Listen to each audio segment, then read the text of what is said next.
ऐसे कहानी तो अभी रिसेंट की है, ज़्यादा पुरानी नहीं है, पर थोड़ा बैकग्राउंड देने के लिए शुरुआत करते हैं।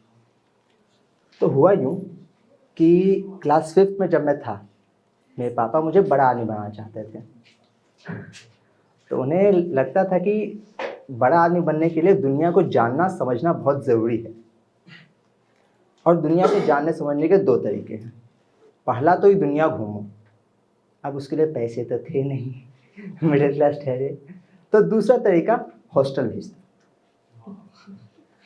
हॉस्टल जाके आपको सब कुछ पता चल जाता है। तो मैं सैनिक स्कूल चला गया, सैनिक स्कूल चले गया।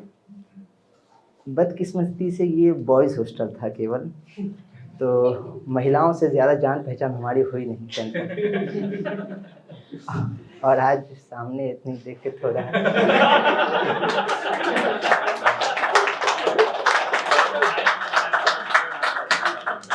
खैर, तो लेकिन फिर भी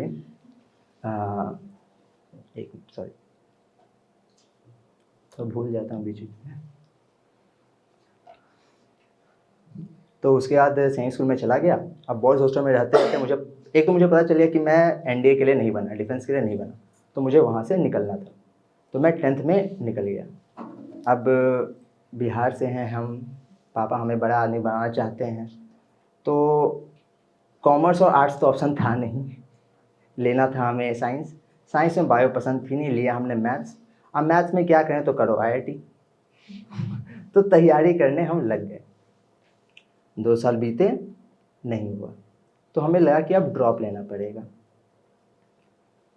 तो मैं एक्चुअली प्रिपरेशन के लिए पहले गया था कोटा, और कोटा में मैंने देख लिया था वो चीज़ जो लोग नहीं देखते अक्सर। जो लोग, आप लोग अगर कभी गए होंगे कोटा, आप लोग में से कोई हैं तो नहीं देखते होंगे। मैंने देखा लॉकडाउन, कोटा का लॉकडाउन। कोटा ऐसे बहुत भीड़ भाड़ वाली जगह है, मज़ा आ जाएगा आपको, कुछ भी किए मन लग जाएगा। लेकिन जब हॉस्टल खाली हो तो जो तन्हाई महसूस होती है। तो मैं उस समय कोटा रह के आया। 2021 की मई से लेके अगस्त तक लॉकडाउन रहा था, और मैं कोटा में ही था, क्योंकि घर जाऊंगा फिर वही प्रिपरेशन, ये वो, बहुत माथापच्ची थी। कोटा रह गया। अगले साल में मई 2022 में मैं बोर्ड्स हुए 12th के, और मैंने सोचा कि अब ड्रॉप तो लेना है, लेकिन इस बार कोटा नहीं जाऊँगा, इस बार नहीं। तो मैंने ड्रॉप ले लिया घर से। मम्मी पापा ने कहा कि प्रिपरेशन करना है तो अच्छे से करो, कोटा चले जाओ, उतना कोई दिक्कत नहीं है। मैंने उन्हें कहा कि देखिए, ड्रॉप या में सिलेबस पूरा नहीं होता, वो सब चोचले हैं कोचिंग वाले के। और यही सब उल्टा पुल्टा रीज़न बना के, जो मुझे ही मालूम था ये सब रीज़न गलत हैं, सही इसमें से कुछ नहीं है, मैं कोटा नहीं गया। डर लगता था, क्या करूँ। खैर, मैं 7 मई 2022 को मेरा 12th ख़त्म हुआ, बोर्ड्स के आखिरी एग्ज़ाम, और 20 मई तक मैंने अनअकैडमी का सब्सक्रिप्शन ले लिया और अपनी तैयारी चालू कर दी। ऐसे मैं बहुत घूमने फिरने वाला आदमी हूँ, पढ़ाई में मन लगता नहीं है, लेकिन आखिरी साल था तो थोड़ा सीरियस होना पड़ा, और मैं प्रिपरेशन करने लग गया। सुबह से शाम दिन भर कमरे में बंद। मैं ऐसा आदमी हूँ जिसे हर 5 मिनट में एंटरटेनमेंट चाहिए। मुझे चाहिए कि लोग हों, कोई परेशान करने वाला हो, मस्ती मजाक हो, लेकिन उस टाइम में एक्चुअली सीरियस था। लेकिन केवल और केवल शाम में निकला करता घूमने के लिए, ताकि दुनिया को मालूम रहे कि अभी मैं ज़िंदा हूँ, मरा नहीं। तो ऐसे ही मेरा जीवन मस्त चल रहा था, पढ़ाई लिखाई सुबह से शाम, शाम को बाहर निकलता, घूमता फिरता। एक दिन ऐसे ही घूम रहा था तो मुझे एक नई गली दिखी। सोचा अब टाइम है, मन है, तो उस गली में घुस गया। वहाँ मैंने देखा 2 लड़कियाँ खड़ी हैं।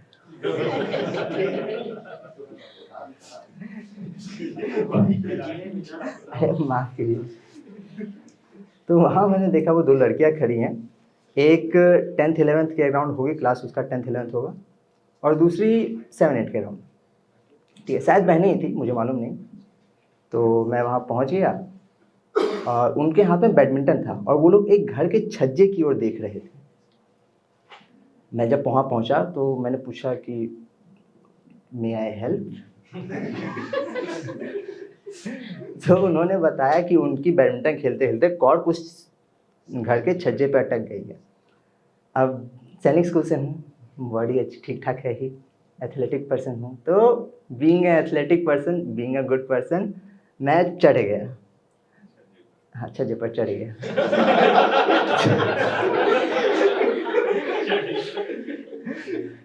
मैं पूरा धूल से लथपथ हो गया, और लेकिन कॉर्क मैंने उतार दी। मैं पूरा धूल से लथपथ था, कॉर्क मैंने उतार दी, और वो मुझे थैंक यू भैया बोल के चली गई।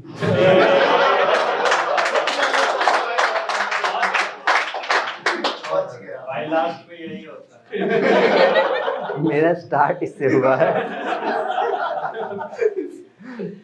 लेकिन अब क्योंकि मुझे वो गली अच्छी लग गई थी, तो मैं रोज शाम उससे निकलने लगा। हमारी हेलो हाय भी होने लगी।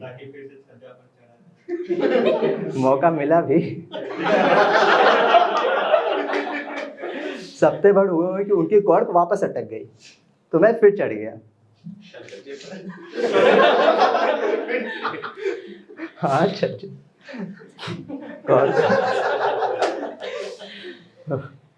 कॉर्क उतार गई। अब यहाँ हेलो हाय से बात आगे बढ़ी, हमारी बातचीत होने लगी। अब जब उसकी छोटी बहन नहीं आती बैडमिंटन खेलने, तो वो मेरे साथ टहलने लगी। हमारी दोस्ती ठीक ठाक होने लगी। मुझे उसके बारे में चीज़ें पता लगने लगी। जैसे मुझे पता लगा कि वो भी जेईई की तैयारी कर रही है। मुझे पता लगा कि वो उसी स्कूल से नॉन स्कूलिंग कर रही है जहाँ से मैंने की है। मतलब मैच हो रहा है धीरे धीरे, मोटिवेशनल गया। हाँ, तो इसके अलावा मुझे पता लगा कि उसके 2 मेल बेस्ट फ्रेंड्स हैं। अब ये बेस्ट फ्रेंड और 2, इसका लॉजिक मुझे समझ नहीं आया, लेकिन खैर छोड़िए, जाने दीजिए। इसके बाद मुझे पता लगा कि उसकी फेवरेट आइसक्रीम लेवेंडर फ्लेवर की है। लेवेंडर। मेरा भी यही रिएक्शन था, आखिर ये फ्लेवर उसे मिला तो मिला कब। खैर, इन सब के बावजूद लड़की बड़ी औसम थी, मज़ा आ गया। उससे बातें करने में मन लगता था। मतलब पॉलिटिक्स, मूवीज़, बुक्स, सब कुछ, जो टॉपिक आप उठा लो सब में। भाई एक बात बोलूं, लड़की खूबसूरत हो तो कोई भी बात करने में मजा आएगा।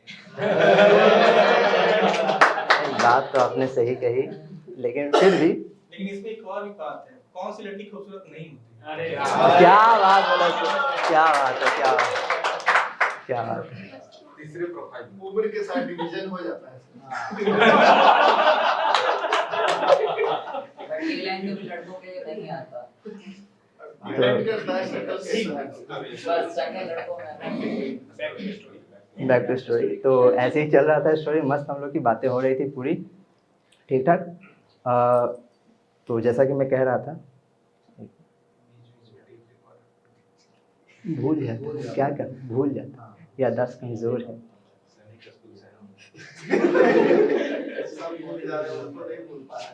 हाँ, उसमें लेकिन खासियत थी ऐसी, हर लड़की मतलब खूबसूरत की बात करने अच्छा तो लगता है, लेकिन उससे ज़्यादा मज़ा आता था बात करने में, सब कुछ। मतलब पहली लड़की थी जिसके मुंह से मैंने स्टैनली क्यूब्रिक और सत्यजीत रे का नाम सुना। Like, I don't want to sound sexist but still sorry. इसके बाद हुआ कुछ यूँ कि हमारी कहानी बढ़ी आगे।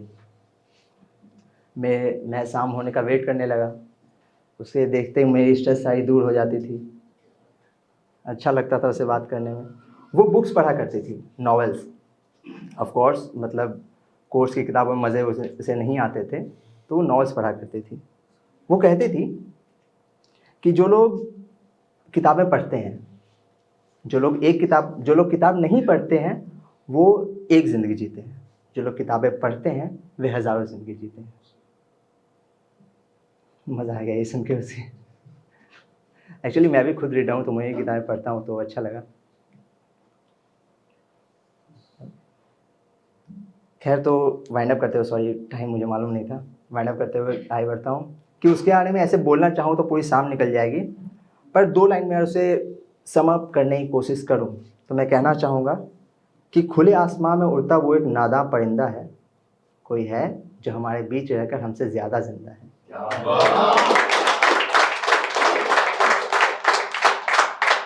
बाय द वे वो अभी मुझे भैया ही कह रही है। लेकिन कोई दिक्कत नहीं, कुछ लोग होते हैं ना जिनसे लोग अच्छे लगते हैं, रिश्ते मायने नहीं रखते। तो ऐसी हमारी बातें चल रही थी, वो मुझे नॉवेल्स के रिकमेंडेशंस दिया करती थी। मैं उन सारे रिकमेंडेशंस का एक लिस्ट बना के रख देता था, इन्हें पढ़ूंगा जेई के बाद, क्योंकि जेई में प्रिपरेशन समय नहीं मिलता था। जब मैं रोज़ शाम निकलता, मुझे कहीं पीछे से आके एक टपली मारती और बोलती, और बाबा क्या हाल है। वो मुझे बाबा इसलिए बोलती कि मैं बहुत ज्ञान देता, तो मेरा नाम उसने ज्ञानी बाबा रखा था। तो वो बोलते, और बाबा क्या हाल है। ऐसे करके हम लोग की दोस्ती मस्त चल रही थी। हुआ कुछ यूँ कि एक शाम वो आई, उसका मन थोड़ा उदास था। मुझे समझ नहीं आया क्या हुआ। मैंने पूछा उससे, तो उसने हंसी मजाक टाल दी, अरे छोड़िए ना, आप ये सब क्या बोलते हैं, ये लीजिए मेरी गुरु दक्षिणा। और उसने मुझे एक नॉवेल गिफ्ट करी, 1000 स्प्लेंडेड सन्स, खालिद हसनी द्वारा।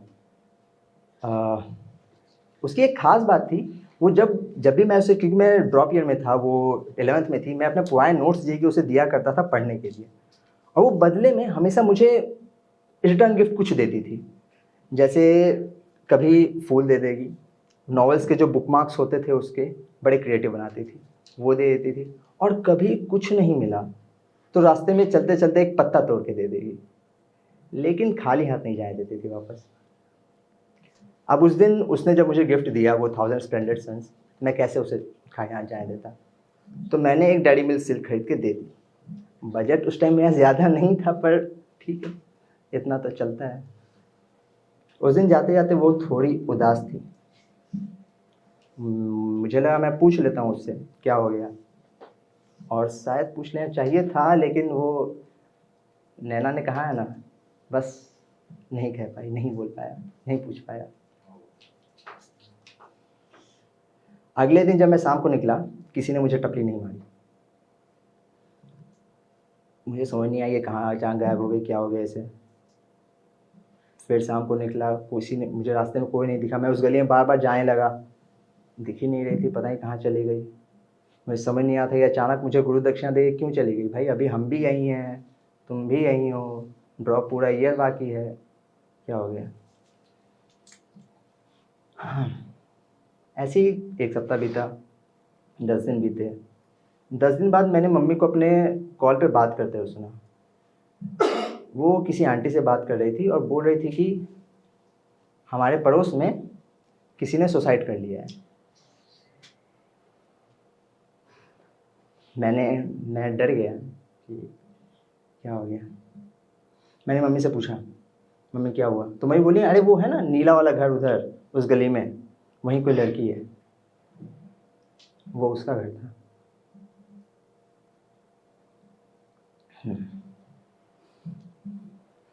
वो जिस हिसाब से लड़की थी ना, उसे पढ़ाई लिखाई का स्ट्रेस नहीं था, वे खुल के जीती थी। जैसे मैं कहा, हमारे बीच है कि वो ज़्यादा जिंदा थी, मुझसे ज़्यादा जिंदा थी। वो इतनी खुश लड़की, इतनी, मुझे समझ नहीं आ रहा था, मैं दिमाग खराब हो गया, क्या हो गया। और कुछ प्रॉब्लम थी, कुछ भी दिक्कत था, मुझसे बात करती, मैं था कुछ करता, ये क्यों करना था उसे, और इसका कारण क्या था, मुझे वो नहीं समझ में आ रहा था।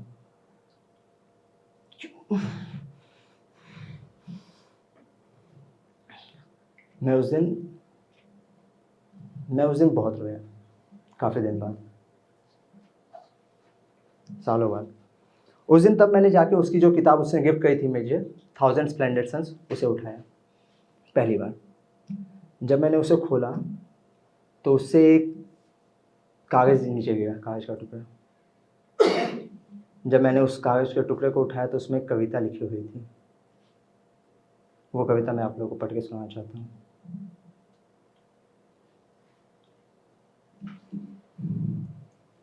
ये कैसी शाम है, ये कैसा समा है, क्यों कुछ सुनाई नहीं दे रहा, क्यों ये अंधेरा इतना घना है।